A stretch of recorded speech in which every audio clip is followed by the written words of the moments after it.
It's the end of the day. It's time to close up shop. However, something tells you to stay back for a bit.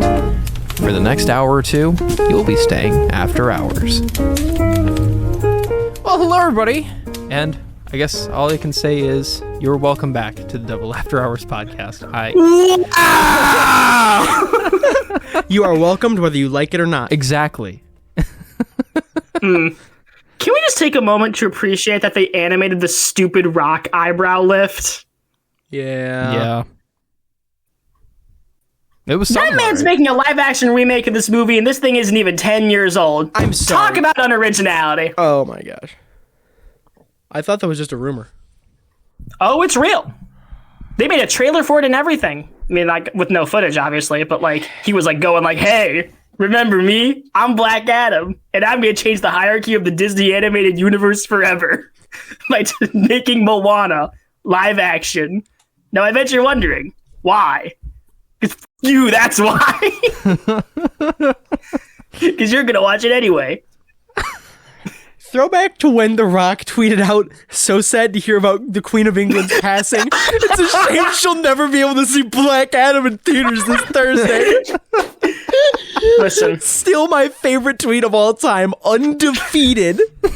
Listen, it changed the DC universe forever because that universe of movies doesn't exist anymore.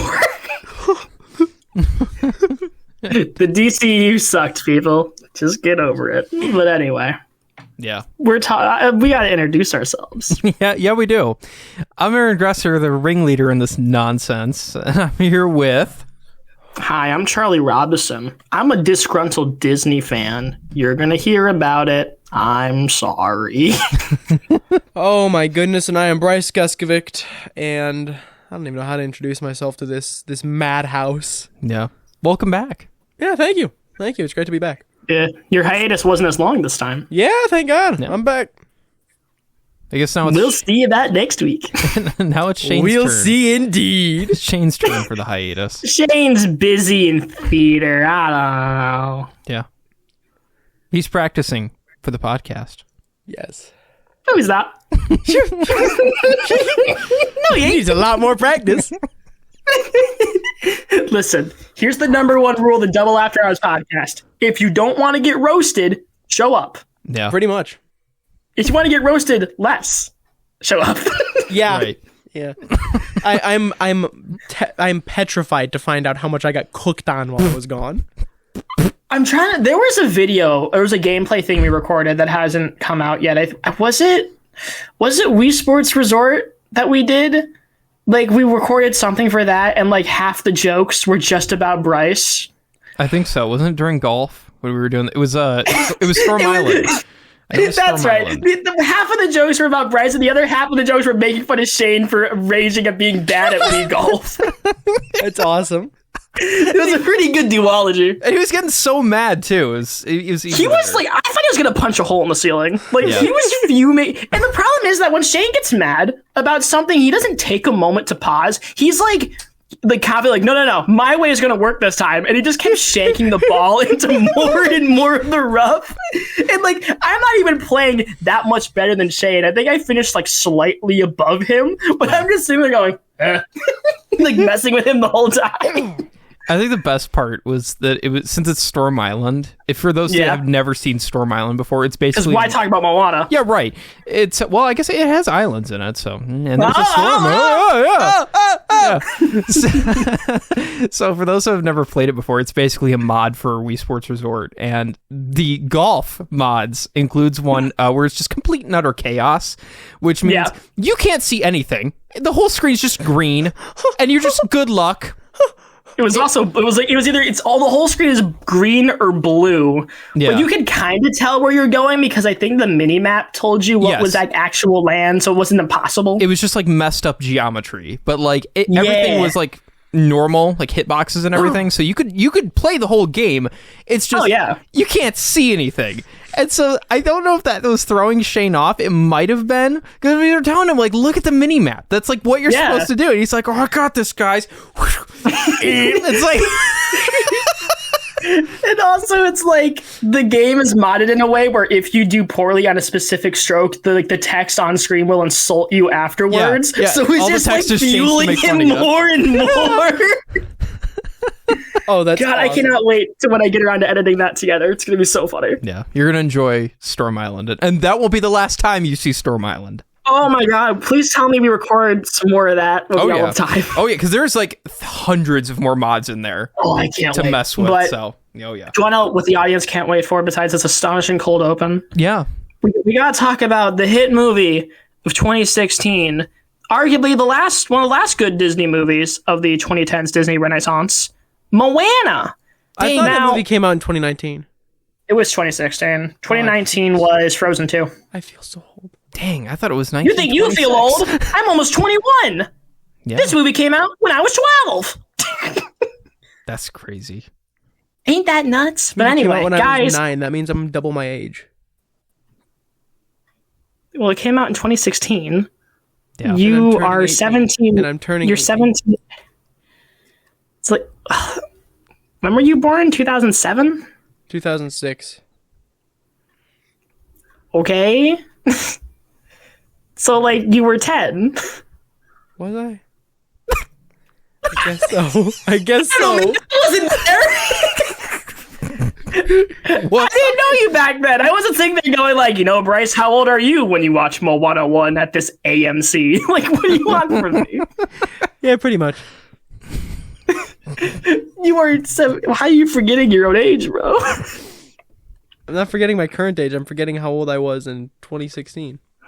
What? But you were born in 2006. And that was 10 years ahead. 10 years. No wonder you almost failed your classes. Brice Gustovic, what are you? You got like the brain of hey when you're doing math. You just keep like poking the worksheet, just hoping something's gonna happen. Yes, this is a fact. Bro survives on photomath in a dream. Yes. You have successfully described junior year algebra 2. Dang. Oh. Movie comes out in 2016. Bro was born in 2006. Man, I wonder how old I was. It's like this is just like the visual representation of like the kid with like the shape puzzle shoving the circle in the square socket, hoping it's gonna work. Yep. Just like, man. That's me. Dang. I think instead of long division, it's called slow division, because that's what that turned into. God bless America. Yep. But anyway, guys, We're not even. before we got off, We haven't even finished the cold open yet. It gets colder I love and opener. it's okay, Shane. But listen, gang. Okay. We're gonna reel it back in here. It back in. We're gonna Woody round up our way back in here, guys, gang. I'll keep it a buck. I know you're wondering, Charlie. Yeah. Why are you talking about Moana in the year of our Lord 2024? And I'll tell you why. Because Inside Out 2 made over $1 billion. And one of my biggest regrets so far was not doing an episode about Inside Out 2. Oopsie poopsies. I thought it was going to do well, but not that well. Oops. So, in order to rectify our little mistakes, and because, hey, I'm never going to be the guy who doesn't want to talk about Disney, we're talking about Moana. Because it's good, kinda. We'll talk about it. And yay, if Moana 2 is awful, then we'll do a Joker 2 situation where, hey, we get trendy because the movie's bad and people will listen to our stuff. And if it's good, same logic. We're sellouts. Buy our products, you... Just kidding. We put everything out for the consumer. We put everything out for free. But anyway, guys. That is the corporate reason. But the other reason is that we like this movie. Brice dreams of this movie some days. Yes. Would you like to elaborate on what that means? Yeah, so it happened once. So I've seen this movie a billion times, right? Like, I love Moana. One of my favorite Disney movies. And one of my favorite animated movies, honestly, right? Like, I watched it a lot, like, with my grandpa, because my grandpa's a huge Disney fan. And so one day, I'm not kidding. So I don't know if you have ever seen that Reddit post where the kid said he'd watched the movie Shrek so much as a kid that he'd be able to close his eyes and watch like the whole movie. He knew it word for word. He knew timings. He knew lines. He knew it all. Well, one night I went to bed and I had a dream that I threw on Moana. and I watched the entirety of Moana in this dream. Songs, routines, all, word for word, all of it. Wow. Happened once, don't think I could ever do it again. Huh. Dude, give it time. You're still young. You got time. Yeah, so, yeah. Yeah. Nice. So that's good landing. This was great. 10 out of 10. So yeah, again. We like Moana. It's a real hood classic. A Moana Lisa, if you will. I wouldn't go that far, but guys, Aaron, I guess we kind of covered what Aaron, you gotta talk about this movie. Do you like it? Do you not? I mean, I don't know. Okay, so this is my first time watching this. What? I know. For real? I know. This is my you little skank. This is my first. I know. Skanking it up. First time watching this movie. I'm sorry. Get that on the Moana font on a shirt. Skanking it up. Oh yeah, that's a Photoshop for later. So, try to recover from that one. So yeah. So this is my first time watching this movie, skanking it up, and you know what? I did enjoy this one. I really did. Hey, Opa. Listen, sometimes when it comes to Disney stuff, I don't care for it. It happens. I've tried, guys. Yeah, I know. Tried. I know. He's tried. I can confirm. But this one hit. This one hit. I liked this one. Yeah. I liked the. You know what? I'm not a musical guy, but you know what? I liked this one. Unlike Joker 2. I liked this one. Hooray! We found something he I know. It's crazy. Huge. This is a moment in history. Take a picture. I mean, you're listening to this podcast, so you kind of already did. Whoa! Screenshot. No. The timestamp? Oh yeah, screenshot that timestamp. Put it on Twitter. He's a changed man. Yeah, I know, guys. Things are changing. Things have finally changed. About time. But yeah, I mean, overall, I thought this was a really solid movie. I like the story, love the characters. Obviously, we'll get into it. But yeah, quick thoughts about it. I liked it. Alrighty. Well, I think we've all covered our grand old quick thoughts. Yes. But now we got to get into something else that's quick. You all know it. You all dread it. It's quick in name only.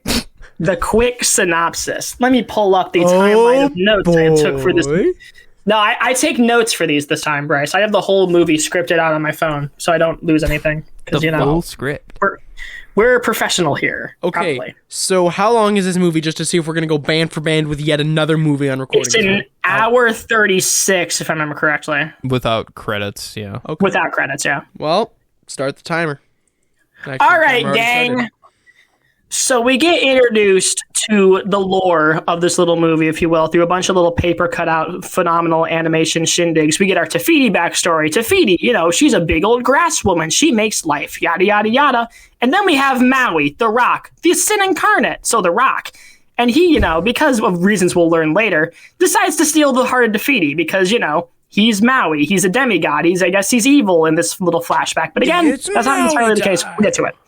Yeah. So he steals the heart of Te Fiti, and eventually, of course, when you steal the heart of like the life lady, things go a ruckus real quick because, when you steal the heart, basically what happens, the whole world starts kind of going wrong. Everything kind of starts getting eaten by darkness. It's an unavoidable plague. It's eventually going to hit every island in the sea. We get it. We've seen the movie. And Moana, she's a wee lad. She hears all this from her crazy hooky grandma. All the other kids are going, oh no, spooky, because, there's also monsters and they don't like the monsters. But Moana's like, yeah. And eventually she escapes out to the sea. She sees the ocean, and the ocean, it's messing with her. It chooses her. Like, she's like the ocean obviously starts forming stuff. I think it gives her a shell. That becomes important later. And eventually she gains the heart of Te Fiti through all this goofy shenanigans. But oh no, she loses the heart because she's a child, and it drops into the sea. I wonder where it will end up next. And, his dad and her mom and her dad are like, whoa, Moana, you can't go out to sea. That's no good. Like, you got to stay here. You got to find out where we are. Then we get a musical sequence. Are you waiting for this? Called Where We Are. It's a banger. Truly a shocker. It is a good one. And I will talk about the music and how it's kind of working, I guess, lyrically later, because I do have thoughts. But it is a banger of a song, and we get basically everything we kind of need to know about Moana's culture and what she's kind of raised to be in this song. Obviously, like, hey, they don't go out to the sea. That's bad news, except for the grandma, because she's crazy. She likes the sea. She's the one person who likes the sea. That becomes important later. So, we see Moana, she's the princess of the chief, and, that's going to be a whole thing later, because she got to be the chief eventually, yada, yada, yada. And in the middle of this kind of sequence, the father shows Mrs. Moana, like, yo, here is the mountain where we kind of put all these rocks on top of each other to represent the chiefs. Eventually, you're going to put one of these rocks and stones to represent your place in the world. And she's like, okay, Dad. I guess, I don't know, Bobby Hill. Dang it, Moana. You're not going to be going out to sea.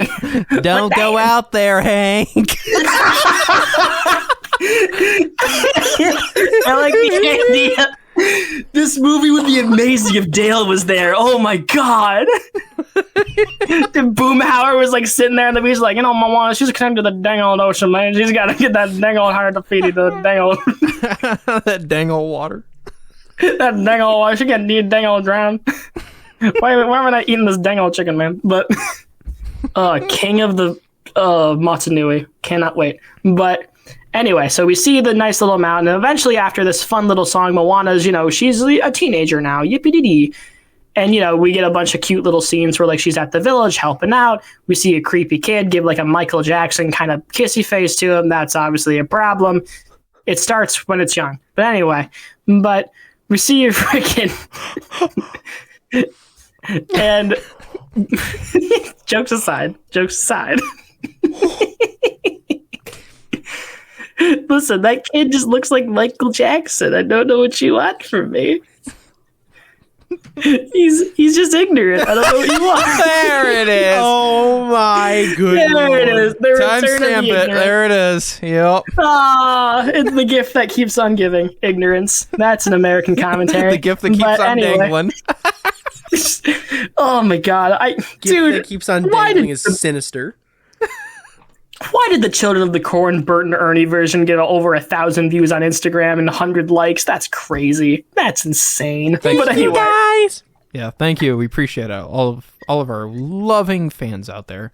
That's pretty rad. And our hating haters, we love you too. Thanks to that one guy for haters, the fumers. Forget the fumers. Dude, someone called some of our content brain rot the other day, and I was like, oh my god, we peaked. But nice. So we're doing something right. There you go. Yeah, I just can't wait until the kids of Gen Alpha start saying, "You're breaking my balls, Charlie Brown." That's how we know we made it. That's how you know we made it. Oh, that's gonna be great. It's gonna be awesome. But speaking of breaking balls, synopsis. Yeah. But speaking of breaking balls, Moana dares to suggest, "Hey, Dad, we're not really catching any fish here. We should probably go out to different parts of the reef that, aren't here. Like, go out to the ocean, see if we can catch a fish." And the dad's like, "No, don't do that. That's bad." And obviously, why does the dad hate that so much? So, she talks with his mom or her mom or whatever. He's like, "Listen, your father, he was once like you a long time ago. He went out to the ocean with his best friend and he died. So don't do that." He's like, "Okay. So don't do that." It's like, all right. It's like, okay, Mom. And eventually, obviously, she doesn't listen to that because she sings "How Far I'll Go." Obviously, the money song of this one, if you will. The real "Let It Go, How Far I'll Go." See what they did there. They're really trying. But anyway, jokes aside.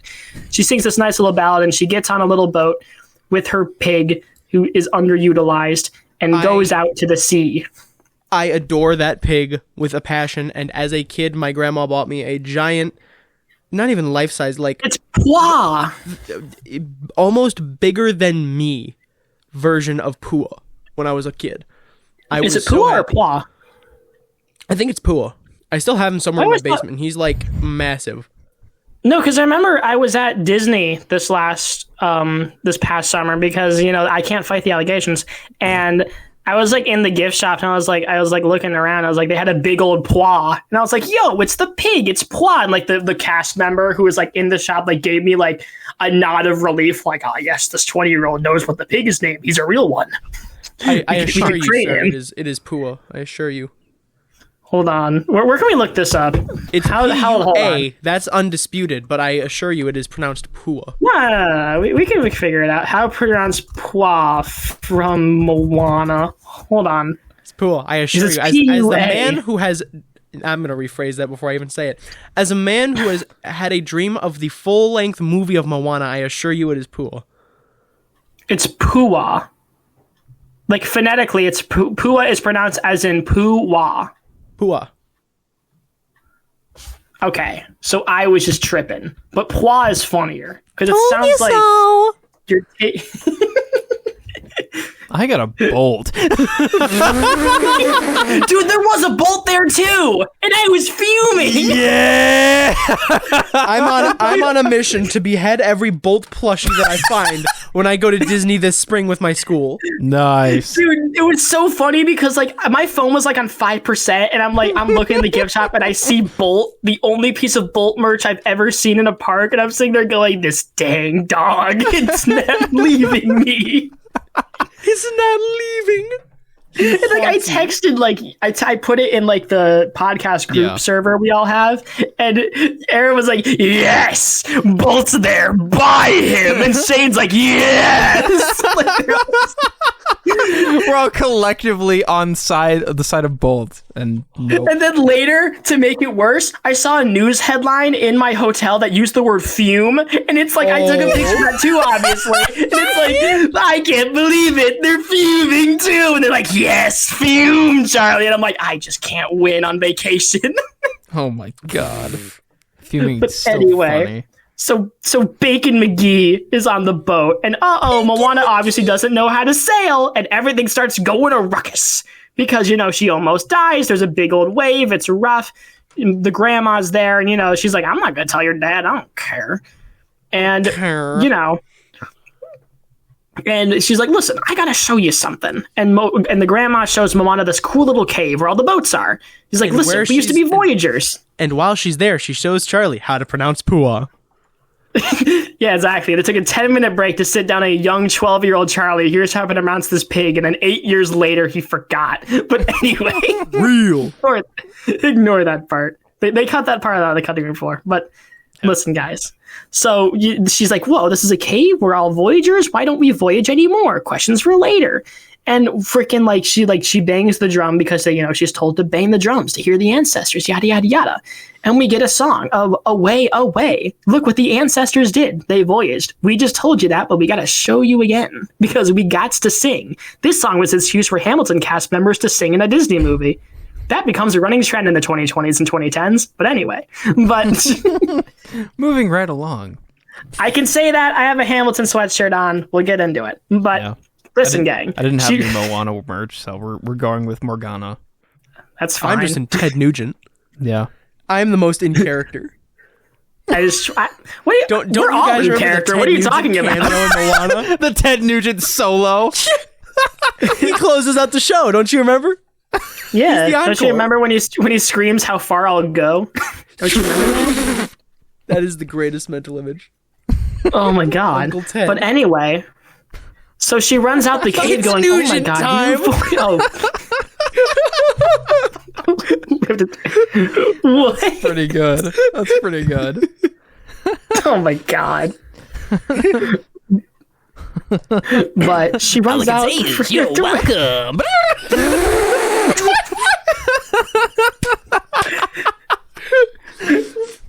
What is happening? Ted Nugent happened. Uncle Ted. Amen. Oh, man. Amen. Oh my god. I am so... The American campfire of Tahiti. Oh, man. What the... All right. What? Tahiti muscle. I feel like I'm just I have no context to what's happening. I'm just hearing words. Maui Tango. There you go. Oh my god. God, now I know what it feels like to be on the other end. But Yes. Yeah. I've become Clash the very of the thing I was born to Titans. destroy. Oh my gosh. But guys, Yeah. she runs out the cave. Like, I'm a Ted Nugent fan. But anyway, she runs out the cave. And why You did we know stop Granny is a voyaging Nuge fan. Oh, yeah. Oh, Everyone yeah. knows that. Moana loved Ted Nugent. They cut out a whole scene where instead of singing, lore. it would go pretty hard. Oh yeah. If your remake needs one thing, it's Ted Nugent. Amen. Can we get Moana to be cast like? Can we get Ted Nugent cast as Moana for the live action? The white Ted Nugent plays the Polynesian Moana. Yes, he'd be the prettiest Disney princess. Dang, you're really gonna say that about Jasmine? Yes. If it's Ted Nugent, absolutely. There is no hesitation. Dude, you're like offending so many. Dude, there's people who would commit heinous crimes for some of these characters, dude. Listen, bro. If it's between Belle and Ted Nugent, you know who I'm picking. I'm picking Jack Black, but Taco Bell. Brice was raving last night. Dude, whoa, slow down, Brice. I'll put the video in if I make that a highlight. But anyway, but guys, check out our social media. Right. Yeah, the Ted Nugent one's being a highlight somehow. I don't know how. I'm gonna figure it out. It's too stupid not to do. But anyways. But listen, can we just get past? Yes, we can get past. All right, please. Let's go. She runs on the cave yelling, "Grandma, we're Voyagers and Ted Nugent fans. They're not mutually exclusive. They're mutually exclusive." It's like, what are we gonna do? And she's like, "Why did we stop voyaging, Grandma?" And she's like, "Well, after Maui sold the heart to Fidi, waves got rough, ocean got worse, things kept dying." People kept dying, so we stay on the island to be safe. Okay, rad. She shows the rock. Uh-oh, this island is dying too, because we already were showing with the coconuts. We got to keep showing it, because, again, things are going wrong. So, listen, gang. So after she learns all of this, she's like, listen, Maui lies at beneath the constellation of Maui's Hook. Go over there. How did Maui not notice that for the 1,000 years he was on that island? I don't know. He just wasn't looking, but that's okay. But so like they're having don't they're ignorant, don't worry about it. But they go to the town hall meeting because the chief, her dad, and her mom are there, and he's like, listen, we can solve this problem right away. We just have to go sailing beyond the reef. And of course the dad's like, no, Moana, you're dumb. Don't do that. I am not going to lose you, yada yada yada, baggage. But this all gets ignored because, at this very moment, Grandma's having a death. She's going for it, man. She's going up to the great. She's going up to the great ocean beyond, and her final actions is she tells Moana, "Listen, you gotta go. You gotta go find Maui. You gotta figure this out, man." Gives her the necklace to store the heart because she had it the whole time. What, Aaron? I was laughing a little too hard about go. Go. That's an amazing edit that I have to make now. Go. Oh, I want to make that so bad. But anyway. God bless you, Mark 1. Thank you for making Peter the Park Ranger, giving us jokes for years. Dude, Spider-Man 3 is coming in a couple weeks, and 2 weeks after this. It's going to be great. Boy, yeah. But can we just do a YouTube poop yap session on the show?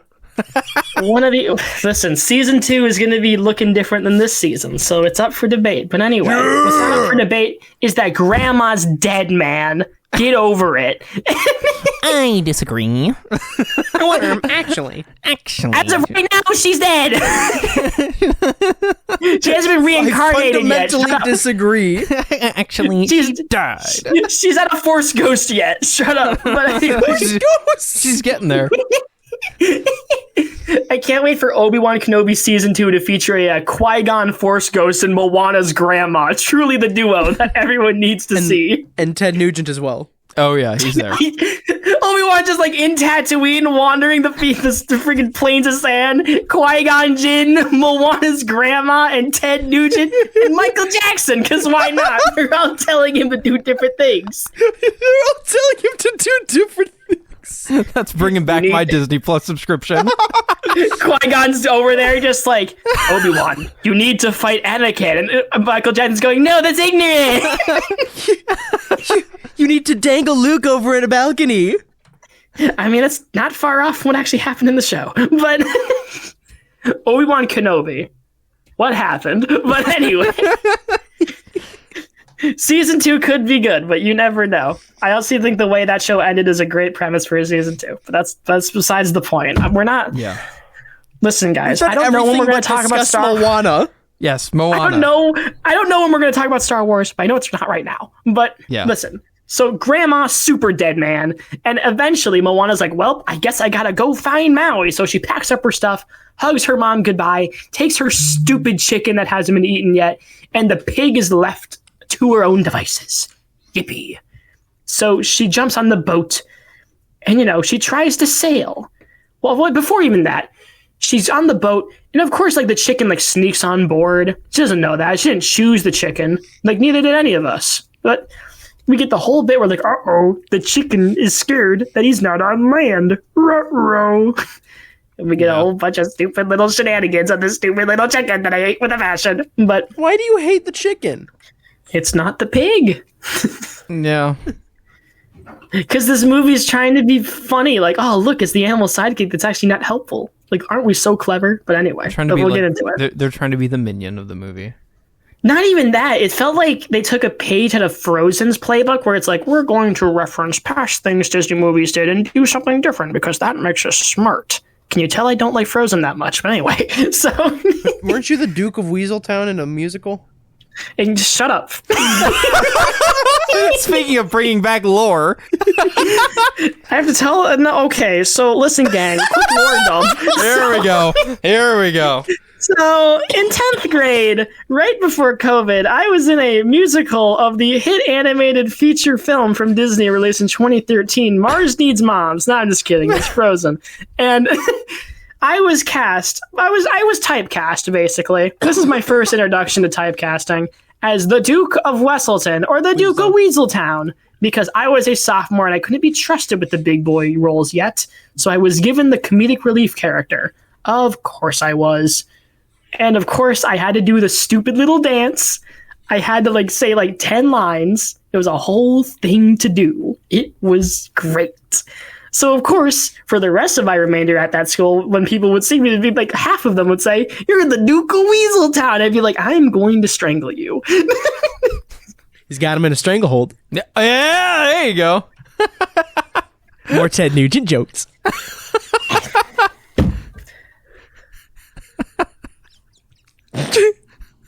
The stakes were high, and so am I in the air tonight. This is just the revenge for doing all the stupid Lady Gaga jokes. Yes. He told him to suck it. Everybody sucks, but I suck less. So, yeah, Brice, you're straight, right? Yeah. Just making sure. Just check. He's a little check-in. Real talk. Listen, gang. I'm not homophobic, but when you say I suck less, why aren't you sucking more than the other guys? Why aren't you overachieving in your field? Overachieving in your field. Somebody's mad he doesn't get the Ted Nugent reference. There's a lot of things left to be sucked, and you're just not going to act on that. I mean, you were the one in Frozen, so you might want to get on that. What you just said. A lot of men suck. And you suck less.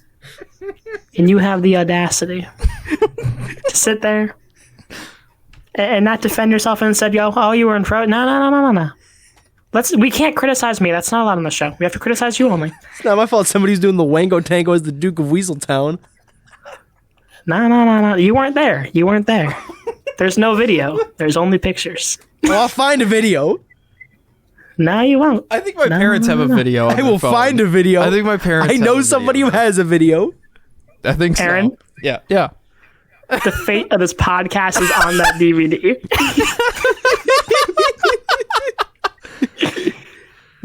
The ultimate blackmail. There's what I don't ask you for much, Aaron. I just have to edit it. Yeah. But I don't ask you for much except to edit it.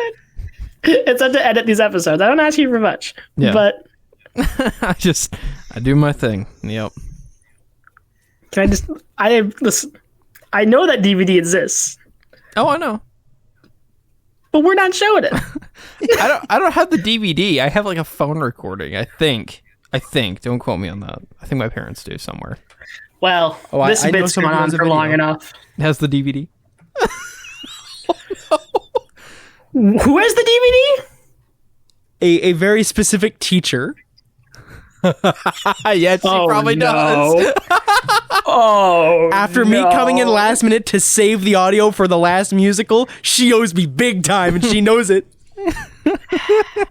I will get a signed copy of that DVD, the director's cut. Well, this is going to be such a long We'll episode. transport in 4K. I hate everything right now. But anyway. You mentioned Mars Needs Moms. I've seen, I'm just further delaying this. Mars Needs Moms. I've watched the first about 5 minutes of that movie. And it's not good. Yeah. We need to cover that one sometime. Can you believe that's a Disney movie? Yeah. Yeah. It's no it's no Planet 51. Planet 51 I think was even worse. Maybe. I don't think it was. That's a whole different discussion, but anyway, so hey, this stupid little chicken is memeing around, jumps off the boat, shenanigans ensue, the sea returns the chicken, yiddy yiddy, or she grabs the chicken, yiddy yiddy yiddy. And she's trying to figure out how to sail, she messes up a lot. A thunderstorm shows up, she crashes because obviously she doesn't know how to deal with that yet, and stumbles on the shore of a random island, but oh my god, it's the island Maui's on! Wouldn't you have guessed? Because after she yells at the sea, why aren't you helping me? Fish peeing you. Ha. I was like, but I did help you. Shut up. But yeah. The sea, the master of the cold shoulder. But anyway, so we're introduced to Mr. Maui, the Rock himself, and he does the stupid, he's trying to interrupt Moana. She's talking to him or whatever. It's no, call me this, call me that. That comes up later, and she's like, what even are you? What the heck's happening here? She's all befuddled because she's talking to a demigod. What am I supposed to do? He does the stupid little eyebrow raise because nothing is sacred anymore. And we get into the song "You're Welcome," which should be the title of the Rock's apology tour for Black Adam, but I digress. And you know what that means? It's Maui time! You sounded so white. Can you tell I'm a sour cream demon? You're in Shane territory right now.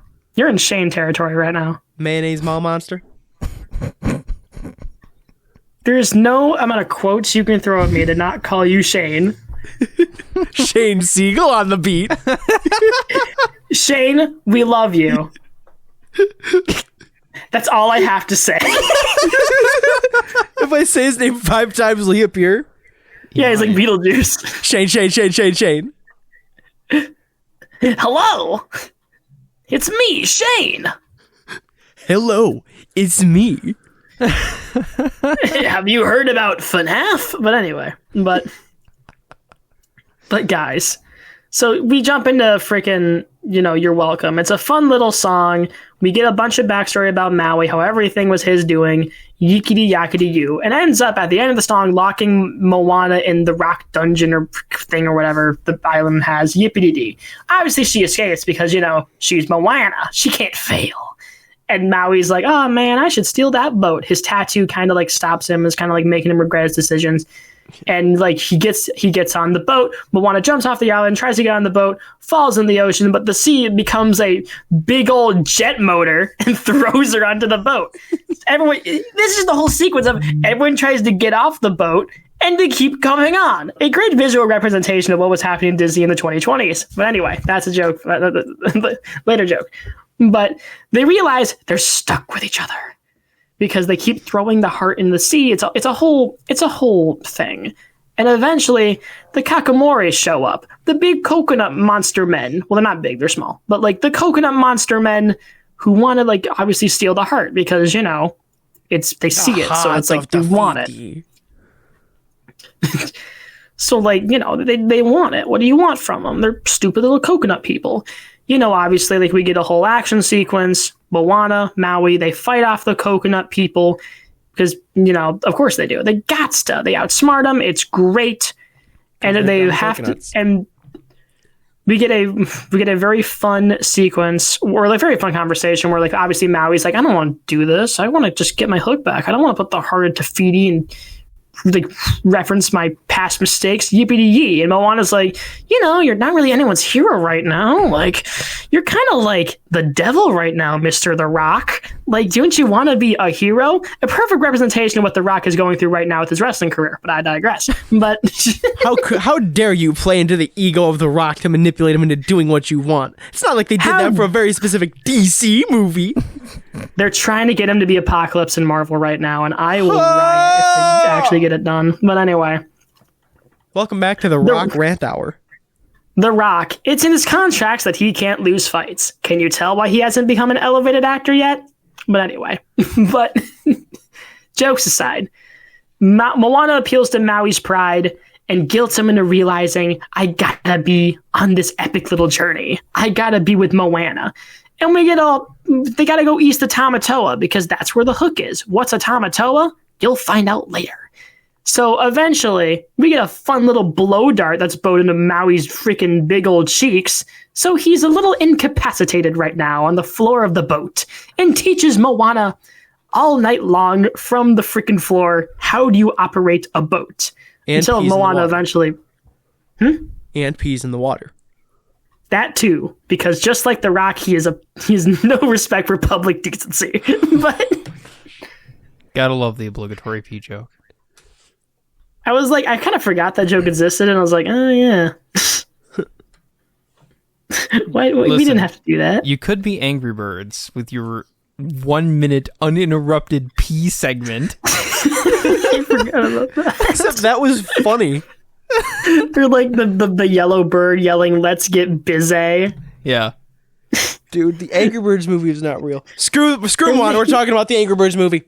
They're making a third one, man. But it's a little terrifying. Just a bit. That is a little scary.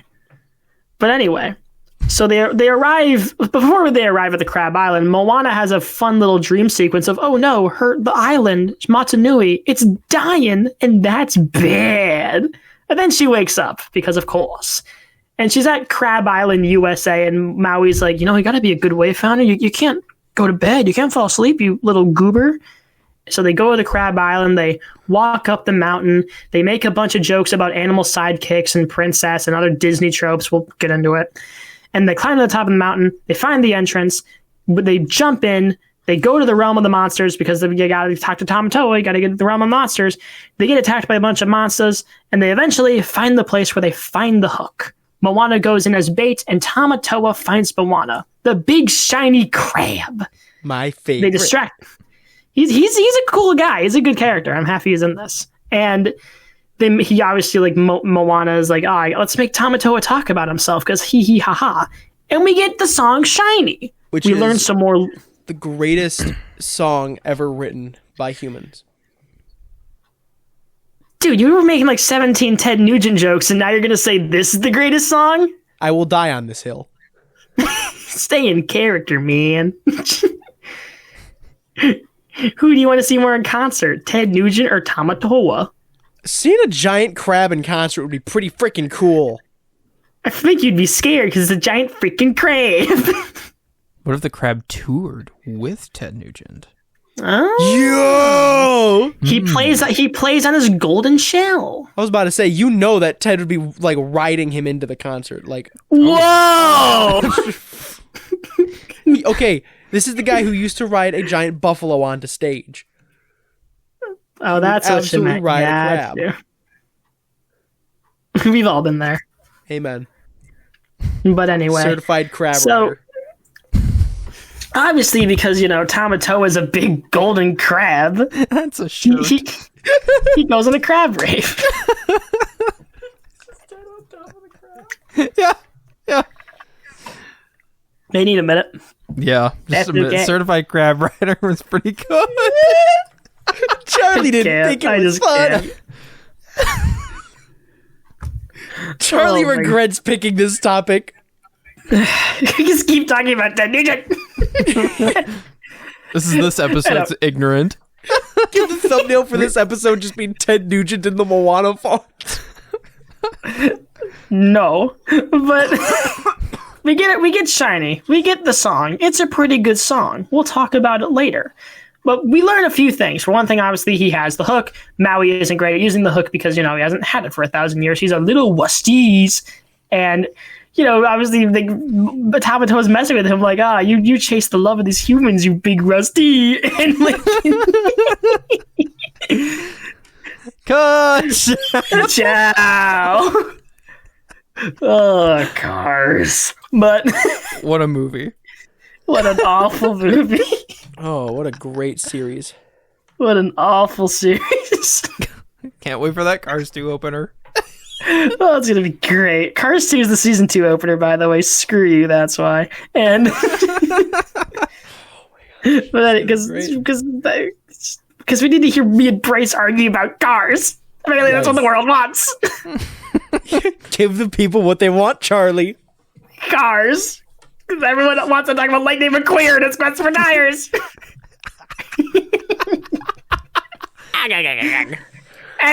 Sponge Boy Bebop. But anyway. So we get this whole little action sequence, and eventually Moana tricks Tamatoa into thinking he has the heart, but it's just a stone covered in algae. Very funny. And of course they escape the big old crab, and he asks if they like the song. That's pretty funny. Mm-hmm. And we get this, and Maui's all sad because I can't even use my hook, man. I can't defeat Lava Man McGee. What am I gonna do? And we get this very good scene where we learn about Maui's tattoos. Basically, they show up not because someone actually puts them on someone like we saw earlier in the movie. He earns them, so they just kind of form, and he goes into this whole backstory. His parents looked at him. They realized he was a demigod. Cast him out into the ocean. They hated what they saw. The gods looked at him, gave him a second chance. They gave him the hook, and he spent the whole rest of his life chasing the love of these humans who abandoned him. He stole the heart of Rafiki from The Lion King. Just kidding. And of Tafiki. Why am I forgetting? Tafiti. Tafiti. Yeah. Rafiki and Tahiti.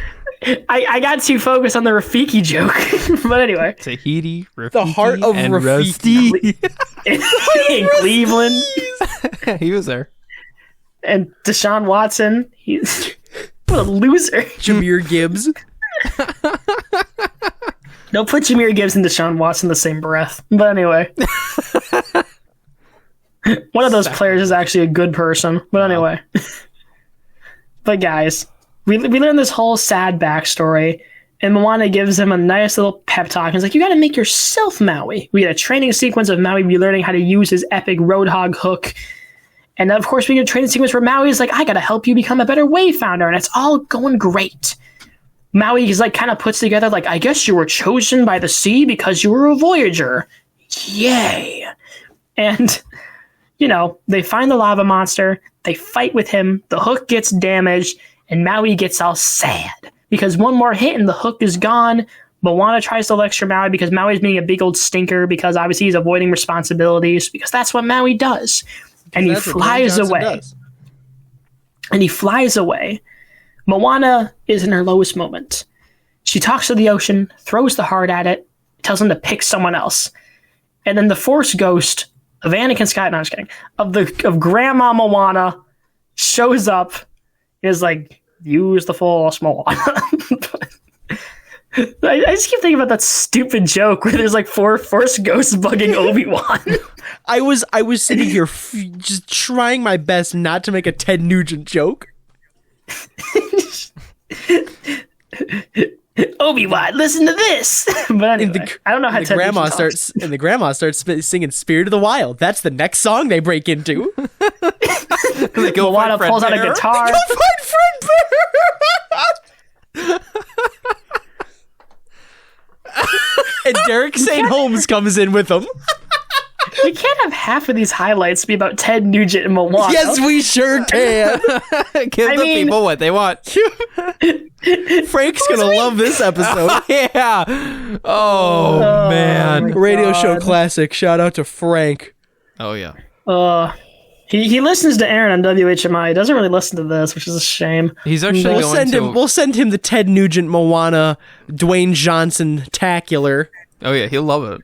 We love you, Frank. But anyway, speaking of Frank, Grandma comes back out of the spirit and a manta ray because she got a whole tattoo of it. It's like, I was reincarnated right. Yippee!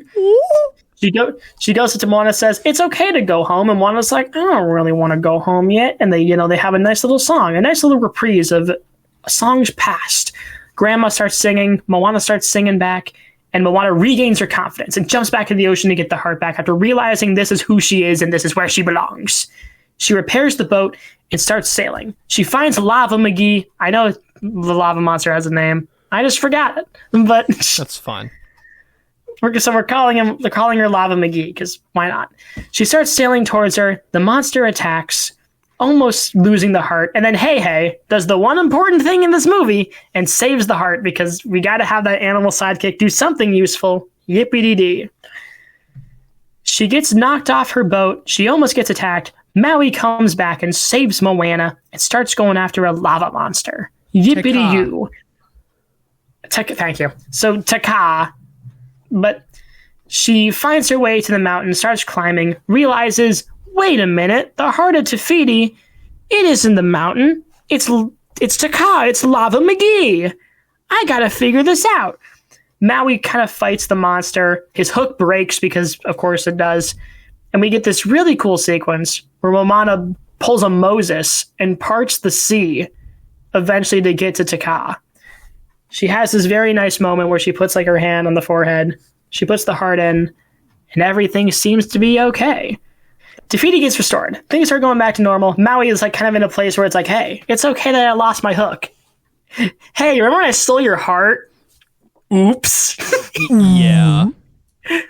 I won't do it again. Thank God eBay doesn't exist right now. But and then obviously Tafiti's like, I don't want to give you the hook back. Let's give you the hook anyway. So Maui gets his funny little hook. And he gets a new tattoo, and they go their separate ways. They have a nice little hug.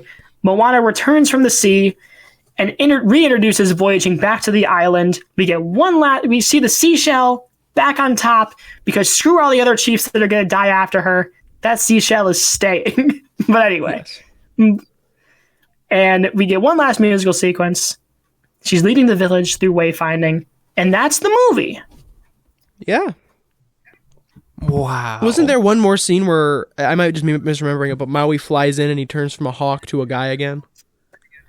No, he becomes a hawk, like in like the little last sequence. He's like flying around Moana and like the village. But he doesn't turn from a hawk to a guy again? Does he? Is that like a post-credit scene I missed? I might be tripping. I know the post-credit scene is also It's Tamatoa. Where it's Tamatoa on his back and he's like, hey, someone help me. No. Well, if I had a cool Jamaican accent and my name was Sebastian, I know you'd be fawning to help me. It's pretty good. Peak reference. I love Tamatoa. But that's the movie. It exists. That was a synopsis, all right. Unedited that time, was 53 minutes. Oh. Half of those minutes went to Ted Nugent jokes, and you know it. I'm proud to know that half of it was Ted Nugent jokes. Oh, it was beautiful. Oh my god. It's beautiful. Good but you want to know what's beautiful? Yeah. We finally get a chance to spin that wheel. Oh my lord. This thing is dusty now. Dust it off. We'll spin it. Wheel. All right. Spin that thing. You big goober. Spin that thing. All right. Well, fitting, Moana. Well, gang, she's a real proactive princess, isn't she? Oh, yeah. Mm-hmm. She actually... I'll let you go first, Charlie. No, it's okay. You go. I was just going to say, I liked Moana's character in this because she was a likable Disney princess. And while she had flaws of being too confident in her journey and in her calling, those are worked out as the plot progresses, right? Like Charlie said. Yeah. I don't know if we really mentioned she had some struggles along the way of like either Maui trying to set her back or some other uncontrollable circumstance setting her back a little bit on her journey each time. Yeah. And then even giving up and throwing the stone back into the sea or the heart back into the sea because she gives up. That I really like that personally because she's not just a one-dimensional character. She's not just a fully fledged character from the beginning. She herself is working through her own narrative and her own story within the plot of the film, which I personally really like because I don't feel enough movies really do that nowadays. I'd agree. I should rephrase it. If they do it poorly and very terribly. I'd agree. It felt like Moana, like this movie did a great job at not making her a Mary Sue, which would become a massive problem with later other Disney associated movies in this kind of time period. Ray, I'm sorry, looking at you. But anyway, there's a reason they invented the May Ray Sue just for her, and I like Ray, but I'm still making fun of her for it because But anyway, but jokes aside, it really did feel like this movie would like to your point, Brice, like they gave Moana a lot of points where she was allowed to make mistakes and mess up. Yeah. But she wasn't like villainized for it, which I really think is some of the most important things when you're writing a female character like this for young girls or just any kids, because I feel like one of the biggest problems right now with a lot of how I guess characters for kids are written is that like they're written too perfect. Because like modern film criticism has like warped everyone's minds to going like, well, if they made a mistake, they're a bad person, so you shouldn't like them. Bad movie. And it's like, okay, whoa. And this movie does a good job at showing kids it's okay to make mistakes. And I think that's really important just because like in the real world, you don't become a master wayfinder in a day. You don't become a master like popular podcaster in a day. It takes years and years of work to kind of finally get there. And I appreciate this movie like didn't sit there and go like Moana had it all figured out at the start because obviously there'd be no adversity there. So I don't know. That's where my headspace kind of was where I'm looking at like an arc of a character where I'm going, she was allowed to make mistakes. She had her successes. It didn't feel like the plot was like Mary suing her enough to kind of be where she needs to be. It felt like she earned it. And I wanted to see her earn it, and she did. And it was awesome. Yeah. Yeah. You got anything to say for yourself, Aaron? Any more Ted Nugent jokes? No, I don't have any Ted Nugent jokes. I actually had something to add to the conversation. Shocking. Then add it, Aaron. Well, if my chair would allow. You're breaking my balls, Aaron. Breaking my balls here, chair. Good Lord. Charlie. Charlie. You're breaking my balls, Charlie. Good Lord. Okay. So I liked what you were saying about, characters are allowed to screw up. They're allowed to make mistakes. That was one of the first, I'm going to make a weird connection here, but it's not really so weird, but I'm going to go into the anime spectrum just a little bit, just a tad. Okay. Just a tad. So we talked about this a few episodes ago. The first anime that the pilot. No, not that far. Different pilot. The different pilot. So we talked about the first time I was deciding if I wanted to watch anime, and my one caveat was Kid Nation. Yeah. So the first anime I really ever started seriously watching was My Hero, and I know I'm gonna go there. Listen, I still like it. Listen, that was something that really threw me off as I first started watching anime. It was like, wow, they screw up a lot. They make mistakes. Shonen Pro Tag. It's like, wow, dang. And and it felt like Midori had to work for like where he got in the end, and it took so long. And then I went back to like most American media, and it's like, okay, no, he just wins. Mm-hmm. All right, so it was kind of a refreshing thing to see somebody mess up and somebody having to earn where they're getting to. I feel like I'm parroting a lot, but I don't want to. But that's just kind of where I saw it when get in that shonen state of mind where you need to make a little a few boo boos before you can get to where you need to go. You gotta make a few boo boos. Deku proceeds to break his arms. Oh yeah, but just a boo boo. It's fine. It's a good Deku's a good comparison there though, because like the whole like first bits of like season 1 is him in season 2. He really doesn't become semi-competent until like season 3 and beyond. He just keeps like breaking his arms, like messing up. He had to like destroy his body just to be semi worth it for One for All. Yeah. Like, granted, like obviously like not every character is gonna be like that, but like we like seeing a character struggle because when they succeed, that means it's going to be way more satisfying. If Luke Skywalker beat Vader at the end of Empire Strikes Back, the movie would suck. Yeah. Looking at you, Last Jedi. What a film. One day, I don't know when that day will be, probably in years, but one day. We'll rip it to shreds. Quite possibly one of the films of all time. I wouldn't go that far. This is way worse. Phantom Menace is way worse. No. Rise of Skywalker is way worse, and I will die on that hill. But no, that's his hill. Okay, back to I'm the king of my own hill. Dang it, Ray! Why you gotta be related to a Palpatine, man? Dang old Jedi.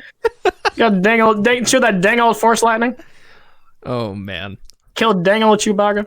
Dang old Chewbacca. Oh. Well, he didn't kill him, Dale. Hey, it still look like it. He's a Wookiee, Hank. You don't associate with Wookiees, Hank. Don't you know why they're on Kashyyyk? Because they couldn't live peacefully with the Ewoks. Dale, that's a load of crap. And you know it. Bobby, why you built like an Ewok? Oh my gosh. But they're cute. No buts, Bobby.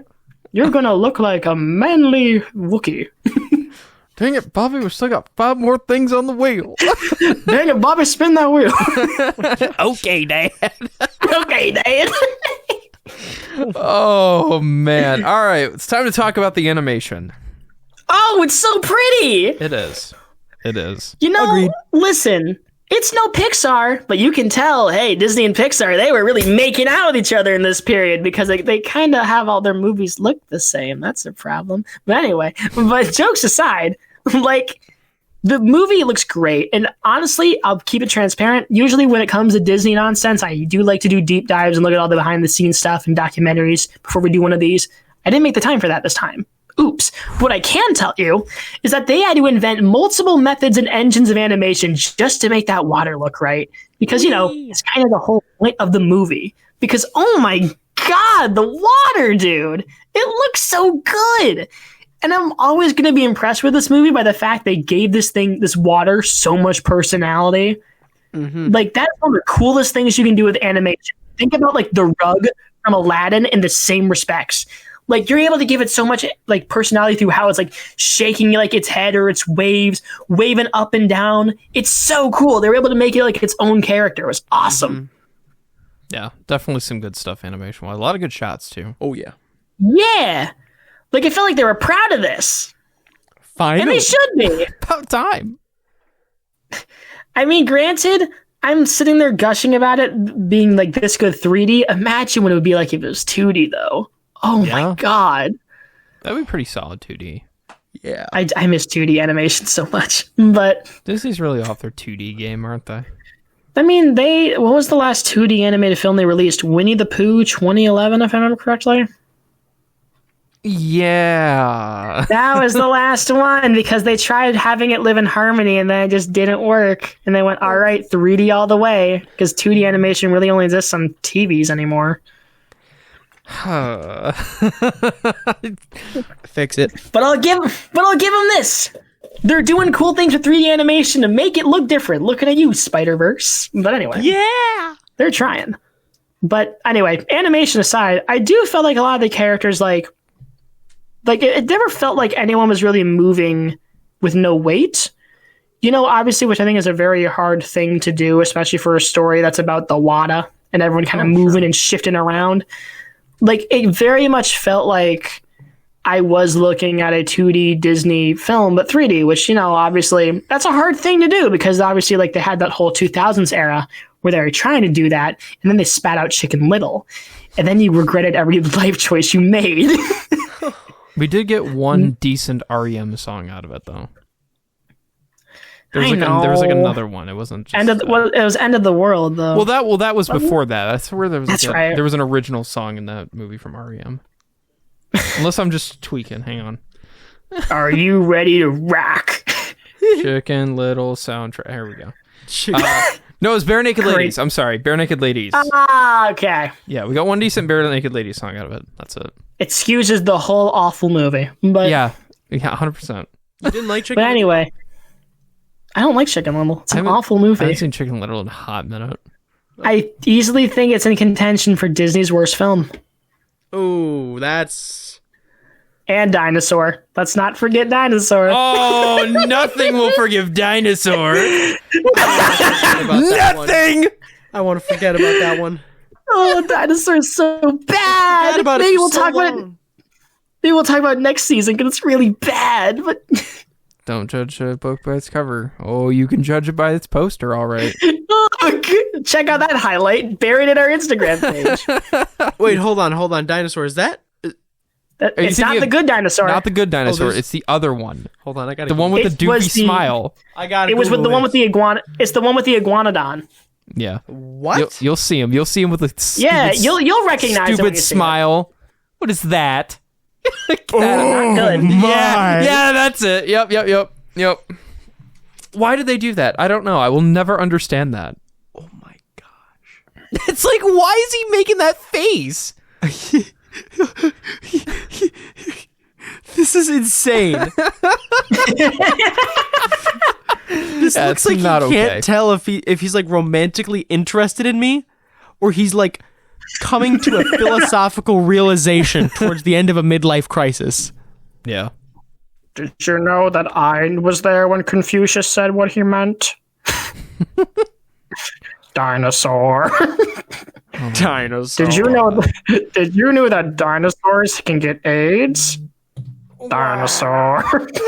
Dinosaur. You know, Vikings actually weren't the ones who destroyed Rome. It was me. Dinosaur. Moana. Yeah, these are all just highlight bound. Oh man. Oh my god, but the animation, it's really pretty. Like, I'll be a buck. I didn't do the research behind it this time, but it really did feel like they were kind of keeping it true. The backgrounds were really good. Like, I don't know. It felt like it had a lot of that classic 2D Disney animation feel in the 3D, which is very hard to do, and I'm very happy they were able to figure it out. This is and hey, 8 years later, it still looks pretty good. You can't say that about every movie. Yeah. It's just like we'll see how it looks in 8 more. On the GameCube. Still looks pretty good today. A little crusty sometimes, but it still looks pretty good. Crusties! A little crusty. Crusties! All comes back to cars. Always. Always and forever. Cars. Hate this movie. Cars eternal. Cars. Cars. I remember those cars. That's a lie. Okay, so let's spin the wheel. Clearly, we've run out of things to yap, so here we go. Okay, well, it's time to talk about songs. Okay, baby. So if you are a nerd like me, I'm wearing a Hamilton sweatshirt for context, so I feel semi-qualified. You will know that Mr. Lin-Manuel Miranda lended his little talents to this little movie. Was this the first time he did it? I don't remember, but it wouldn't be the last. He also helped out on Encanto a lot, which, again, you can really tell him that one. This one, I think he pulled it back a little bit, but in a lot of these songs, you have what I like to call Miranda-isms, where when it comes to his rhyming scheme, it very much felt like if you've listened to Hamilton, you know he very much focuses on like a very certain stanza or a phrase. It comes back to it. Like sometimes he'll rhyme with like the same word or phrase, but in a way you wouldn't really expect. Mm-hmm. Like in some songs, it's not that noticeable. Like How Far I'll Go is a pretty like not like a standard song, but like it's a Disney I Want song. I don't mean that as an insult. It just feels like out of all the songs, it's the least Mirandified. Then you get to stuff like Shiny, where it's like, that's just Lin-Manuel Miranda yapping about a crab, and it's great.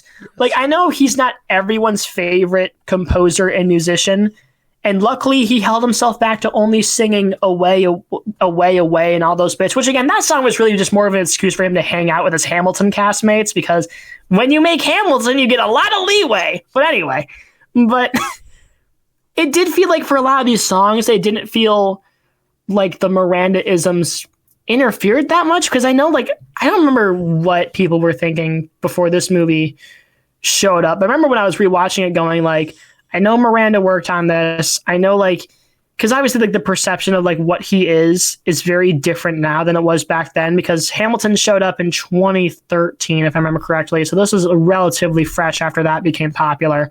So he was still kind of, like, the super hot topic. Oh, you got Miranda for something? That's great. And now, like, in the modern day, it's like, oh, Miranda's doing another thing. Okay. Because it's weird, because Moana 2 is coming out in a couple weeks, and instead of getting Miranda back for that, they put him on the live-action Mufasa movie. Who hurt you, corporate Disney? But anyway, that's a joke for another day. But all in all, I do really like the songs. I felt like a lot of them really did work. I don't think there's a bad track. You just kind of have to get past if you're not a fan of how Lin-Manuel Miranda writes his rhymes or kind of writes his quirky little bits, this might not be the one for you. Fair enough. So, my thoughts. I loved the music to this movie. And me and Aaron, neither of us are really a fan of musicals, right? I've made this very clear. Yep. But there are a few musicals that I do like. Joker 2 is not one of them. I do, however, love The Greatest Showman, and I do love Moana. The songs I think are great, and while some of them, like, You're Welcome or How Far I'll Go could be like overplayed or kind of the main songs from the movie, I still think they're great songs nonetheless. I enjoy them. Yeah. I sing along when they come on in the movie. And I just really enjoy the music, right? It's catchy, it's upbeat, and it's also, I will say, it's not like Let It Go where it gets stuck in your head and you want to bash your head into a wall whenever you hear it.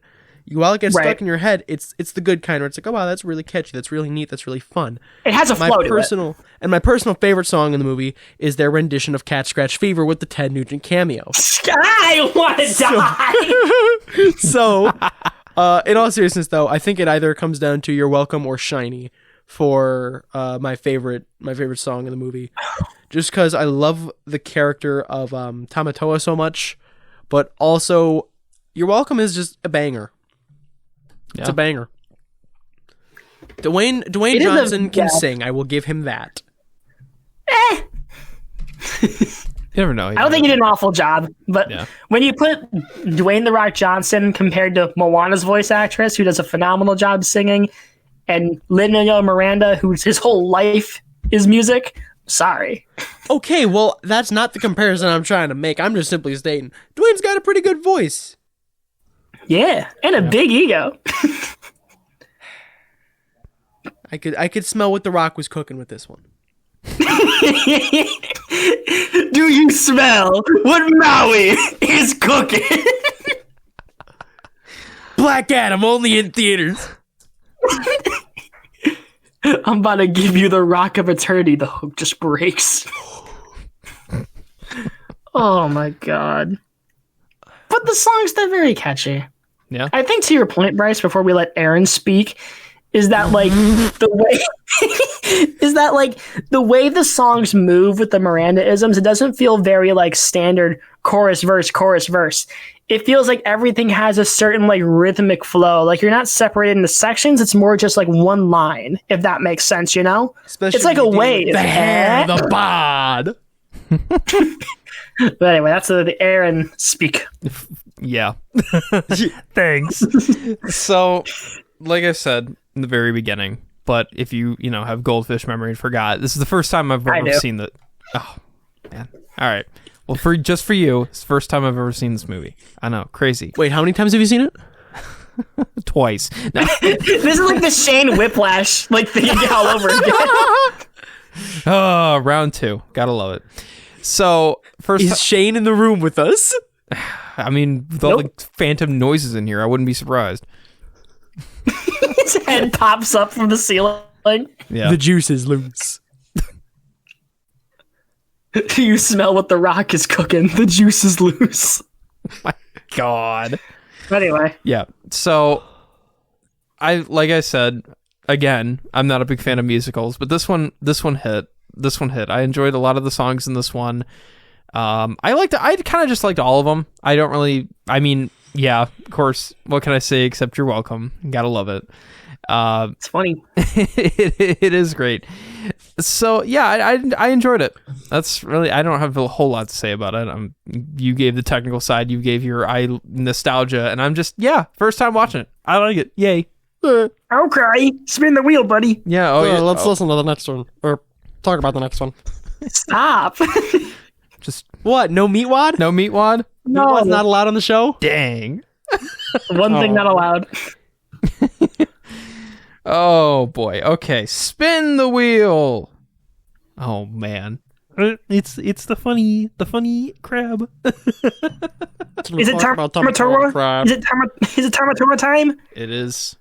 So, I am not the first person to make this particular opinion. That honor, I believe, if I remember correctly, goes to one known as Shay for Realist Productions, who has made his whole online persona about this particular crab. Love that YouTube channel. Go check it out. He makes some banger content, man. But anyway, I don't remember what video he brought this up in. Maybe like the whole video where he actually talked about Tamatoa. That's probably the one.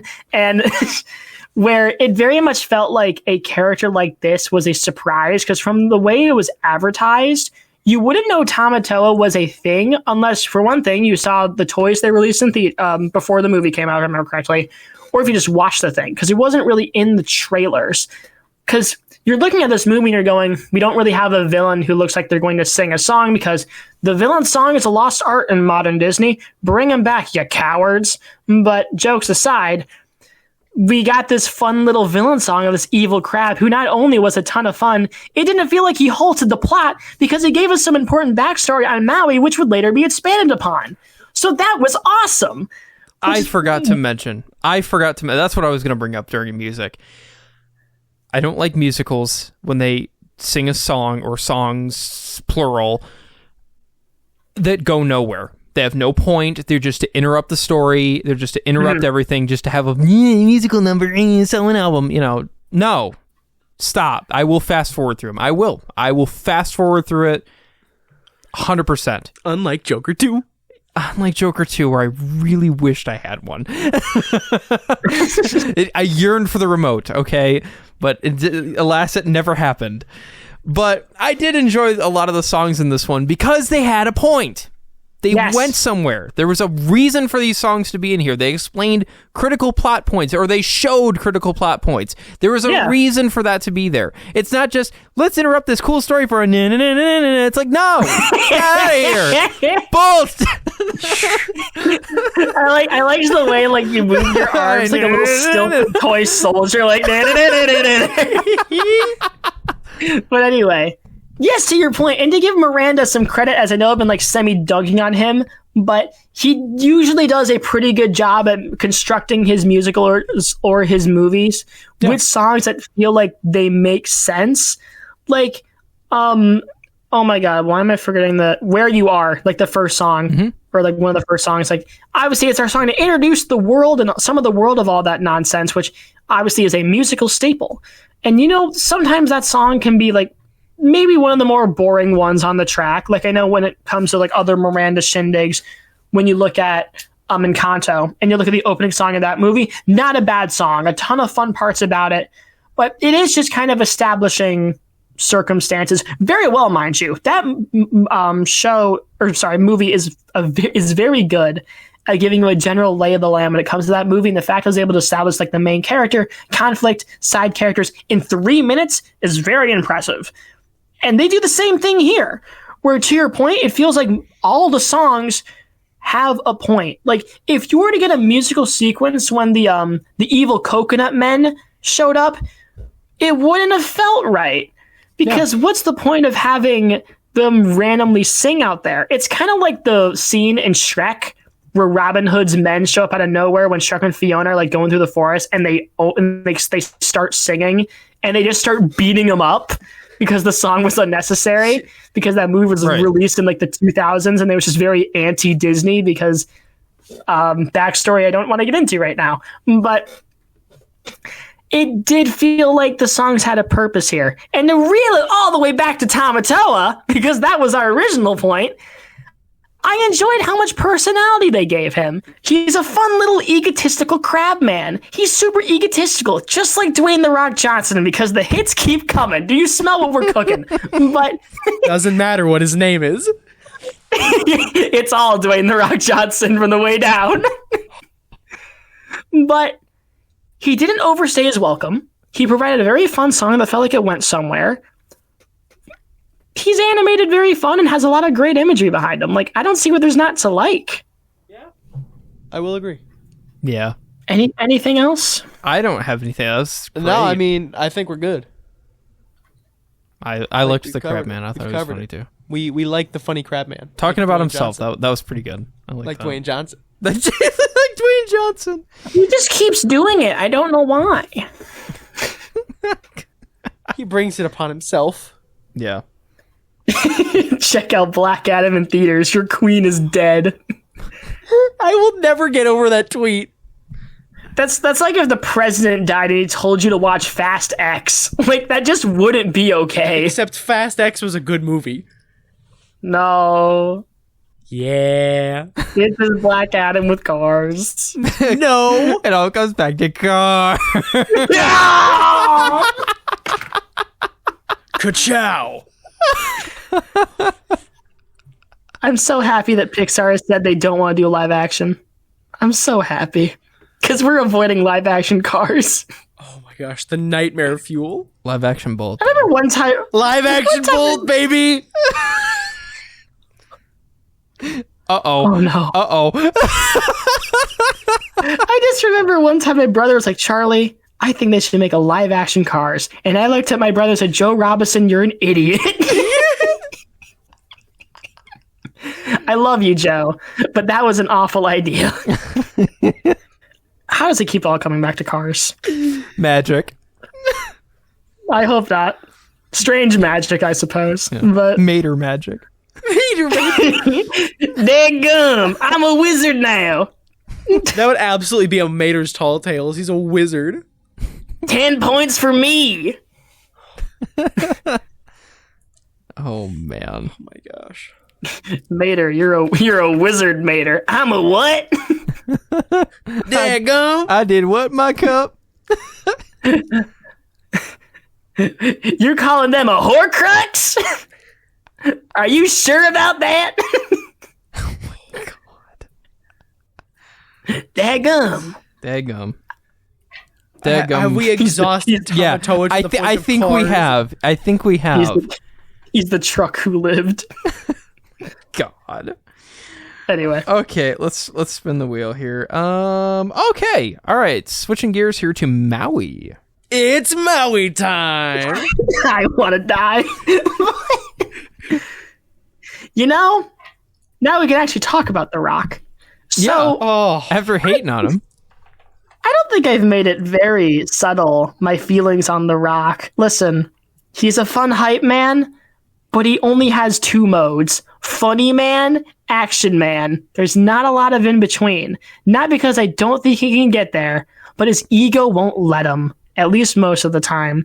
See, The Rock's a very specific type of man. He never wants to look weak or like a loser. It's why Black Adam sucked.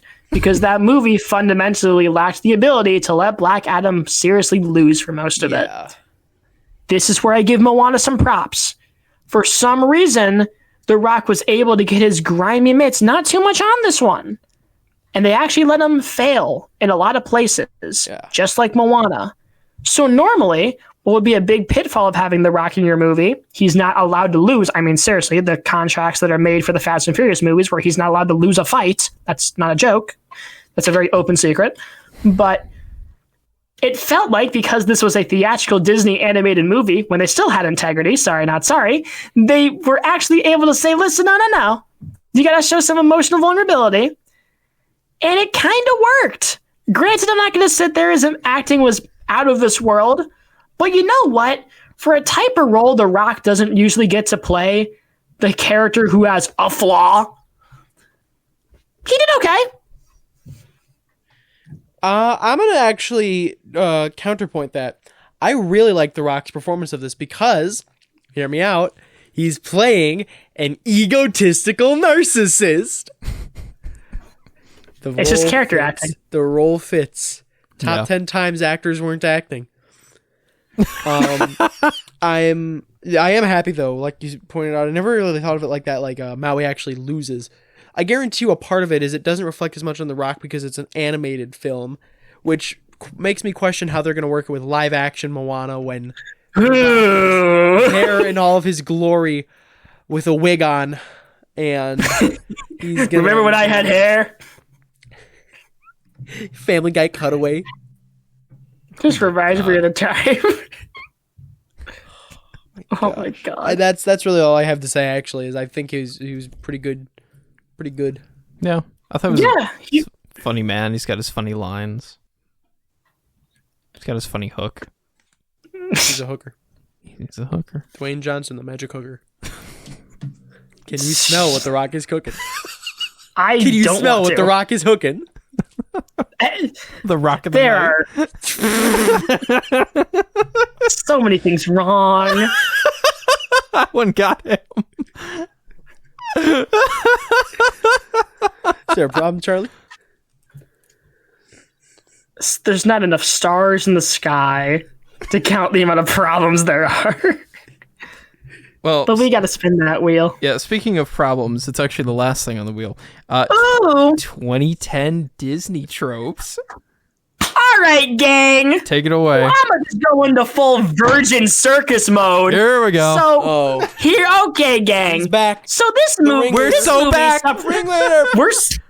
We're so back. So this movie suffers from a very similar problem of Frozen, where it thinks it's a lot smarter than it actually is. Granted, to give the directors credit, Ron Clements and John Musker, love those two guys that directed some of the best Disney movies ever made. They did Aladdin, Little Mermaid, they did Hunchback of Notre Dame, if I remember correctly. They did a ton of other stuff. Look up the filmography. You'll be like, oh, they made some of the best Disney movies of all time. And Treasure Planet, which is still rad, but is very underappreciated. Maybe that will come next season. Who knows? But my point is that in the 2010s, it felt like Disney was under the scrutiny of a lot of people who looked at their previous movies and go, you can't find love in one day with a man you just met. You can't do this. You can't do that. Very valid critiques, which will be addressed in future movies, including this one. And as we said, they made Moana a very proactive character and let her fail, and that's great. That is not what I'm criticizing. But it felt like half the jokes were about hey, you're a certain type of way. You're a princess. And you have an animal sidekick. That makes you a Disney princess. Yuck.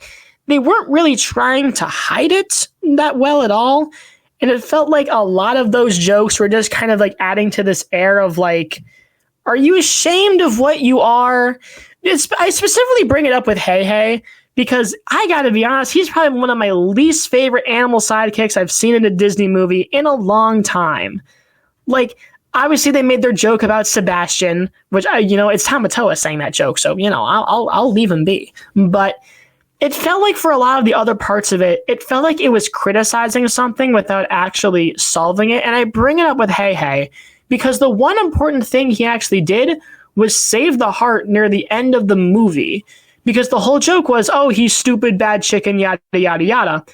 And it creates this air of the other animal sidekicks were just as dumb as Hey Hey.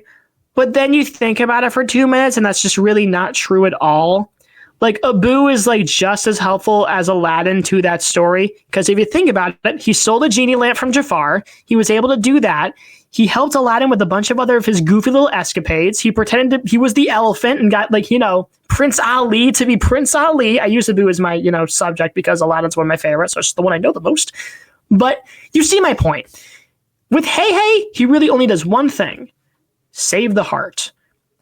It didn't really feel like he was for most of the movie, he's locked in the cellar. They're ashamed of him. So you made this joke, this commentary about Disney animal sidekicks. And instead of doing something proactive, you kind of just made a worse argument for them, if that makes sense. No, yeah. I'm sorry. When people were dunking on the Disney tropes in the 2010s, the animal sidekicks were one of the last things people brought up. People brought up things like, hey, the princesses weren't proactive enough. They didn't have enough personality, something like that. And those issues were later fixed in some of these movies, or were never really needed to be fixed in the first place, or were made worse through the live-action remakes. Aladdin 2019, I'm looking at you. And this kind of brings me to a point where I'm I still like this movie, but I'm sitting there going you think you're smarter in some regards than you actually are. And it just kind of frustrates me because I don't know if this was John and Ron being forced to do this, as they don't strike me as the directing duo to really throw this in your face. But it felt like, especially with Hey Hey, they just kind of felt like side jabs and like jokes for like, haha, we see you, internet. We see you, audience. We get you. And it's like, do you though? Because in some respects, this movie does, where you made Moana a very three-dimensional character, but then you kind of went a step backwards because, like, this movie suffers from the 2010s Disney problem of the villain sucking for most of it. And I'm not saying that Tafiti or, like, you know, Lava McGee is a bad villain. We just didn't see a lot of her. She's a villain because of things that happened to her, and she's not making a lot of choices, you know? Which I guess for a movie like this is fine. And we obviously have Tamatoa there to be our traditional villain. Yes. But again, it all kind of comes back around to them being semi-ashamed of tropes that came from the past without realizing, to some degree, those tropes, like, can be good. I don't know. Like, I feel like I'm arguing somewhat in circles, but it kind of just gave me this semi-gross feeling in my mouth about this movie, which is a little frustrating because I felt like if you took out some of these jokes that just really needed to be there, I would give it a higher score, you know? Yeah. No, that makes sense. No, I feel you. I'm going to be honest, I was not sure what you meant when you mentioned Disney tropes. I was like, I'm just going to let Charlie kind of yap on this. But honestly, like, I kind of agree. Except for the fact that I've never seen Aladdin. But yeah, I agree. I will strangle you. You put me in a stranglehold. I wrote myself into that one. Yes, you did. I've seen Aladdin. Bryce, thank you, I've not Aaron. seen Aladdin. I'm not seeing Back to the Future. That's a... Oh! No, I'm offended. Aaron, no, I'm offended. Aaron, don't act like you didn't know. I knew. You just brought it up again, and I'm offended. You guys haven't seen 8 Mile. And you guys haven't seen 8 Mile. We gotta fix this. Fair. I've seen 8 Mile. Bits and pieces of it, but That's never the whole thing. Yeah, but you've seen the whole Charlie, thing. you of all people are not going to try and make an argument that watching YouTube shorts on a movie is seeing the movie. You of all people, Mr. I'm a film major. I'm a writing major. I watched it on clips on the internet, not YouTube shorts. Listen, I'll give 8 Mile this. It has produced my favorite YouTube comment of all time. If you go to the final like rap battle scene on Universal Pictures YouTube channel where it's Eminem and Anthony Mackie, you go to the comments and half of them are just, bro got roasted so hard he became the Falcon. And it's the funniest thing ever. Beautiful. That's pretty good. Gorgeous. Yeah. Anthony Mackie, he's not just Falcon, he swears. He's Captain America now. Wasn't there also that super based video of him talking about if I'm mowing the lawn and I want some lemonade, make daddy a sandwich? Am I thinking? Yeah, it's a good one. I can't wait for the new Captain America to come out, which we're talking about, by the way. But I can't wait for that one to come out because the whole running joke between him and Tom Holland was Tom Holland's like, "Where's the Falcon movie?" And there's a recent tweet that came out where I'm sitting next to Tom Holland for the premiere. He is going to be here with me. Gorgeous. Like, this is amazing. But anyway, Moana. Wow. Segue. It was Moana. Yeah. It's pretty good. I don't know. I know I kind of went in a whole little 2010s Disney rant moment, but that's mainly just because I think that's like the biggest flaw in this movie, as it kind of took away from me enjoying it because it's trying to be meta. But jokes aside, it's one of Disney's best movies of the 2010s, easily in the top 10 or top 20 list, depending on what you rank. It's really good. It's solid. It's a great movie. It still really holds up. Hopefully Moana 2 will be decent. Who knows? That movie was originally supposed to be a television show, but they turned it into a movie. I am not sure how this is going to work, but we're going to have an opinion on it because it's Moana. Yeah. Yeah. It'll be fun. And this whole time I've been avoiding making an SNL joke where it was Sean Spicer when he was still like the White House guy. And they were talking about letting people into the border, and they said Barbie was okay and Moana was bad. And I've been avoiding using that joke the whole podcast. Oh my gosh. Oh, man. Their exact words, it's Moana. Oh my gosh. SNL. That's funny. I love it. Keep rocking, guys. That's a lie. I don't. Yeah. Not a big SNL fan. Back when SNL was funny. Yeah. They can still produce some pretty funny stuff. I will still stand by Dear Santa, the Eminem parody with Pete Davidson. That is one of the funniest skits of all time. I personally just really enjoy it. I think it was funny. It's the 50th season. Maybe they'll do it again. You don't know. Maybe. Just maybe. Maybe. But anyway, any other closing thoughts? No, not really. I like the movie. It's So about that Dwayne Johnson guy. yeah. Ah! A little more 10-minute discussion about that now. We don't have egos. We swear. Yeah, don't forget, guys. See Black Adam only in theaters Thursday. October 21st. Oh my God. But if we don't have anything else to say, then I guess is their chance to say thank you for listening and you're welcome. But anyway, guys, if you really liked that, we have a ton of other episodes already made and coming up for the end of the year, and we cannot wait for you to check them out. If you want to listen to us on other platforms, we're on Apple Podcasts, Spotify, YouTube, Deezer, Samsung, iHeart, and a ton of other nonsense that I can probably list off. But again, look us up on the Double After Hours podcast online. You can find us on whatever site you prefer. Check us out on rss.com because that actually does list all the platforms we're on. Or you can listen to the episodes directly on RSS. Fun fact. If you guys want to check us out on our social medias, we have an Instagram, Facebook, and TikTok, all named the Double After Hours Podcast, and our YouTube channel, which we do upload other random extra content, such as random gaming videos when we get around to editing them, when I get around to editing them, and other random miscellaneous content from our olden radio days that eventually will get up on there. We have a bunch of other fun stuff for you to check out. We thank you so much for listening. If you guys wanted to share us and follow us, please do, because honestly, the best way for this podcast to grow is for you to share it around, as a lot of podcast directories don't have a great way for discovering new shows, but you can change that. Share this with your friends, families. If you think you know someone who would enjoy what we do in a nonsensical Ted Nugent banner, then please show it to them. We really hope you enjoy it. We are just super happy that we're kind of like growing. If you want to check out our highlights, check out our social medias and our other miscellaneous content where we review stuff and talk about stuff that we just don't really have time to make full episodes for. Like, I know I put out a bunch of Agatha ones and Penguin ones, and I know the Venom 3 ones should be out by now. Aaron, Brice, and Shane all want to do them too. Yes. I just don't know if they're going to happen by the time this episode goes out. But we'll figure it out. But they're planning on them, I swear. Yeah. Yes. It's not just me yapping about things I like, I promise. They have a bunch of ideas that we want to get out into the ether. Yes. But other than that, thank you so much for listening. I've been Charlie Robinson. You're welcome, America. I'm Brice Guskovic, one of 2 resident Ted Nugent fans. Yeah. And one of 3 avid Dwayne Johnson haters. Division 1. D1, there you go. D1 Johnson hater. Oh, and I'm Aaron Gresser, and I cannot wait for the Tamatoa Uncle Ted Tour, baby! 2024! Woo! Goodbye! Thank you for listening to the Double After Hours podcast. You can find us on Apple Podcasts, Spotify, and YouTube. Be sure to check out our social media pages on Instagram, Facebook, and TikTok.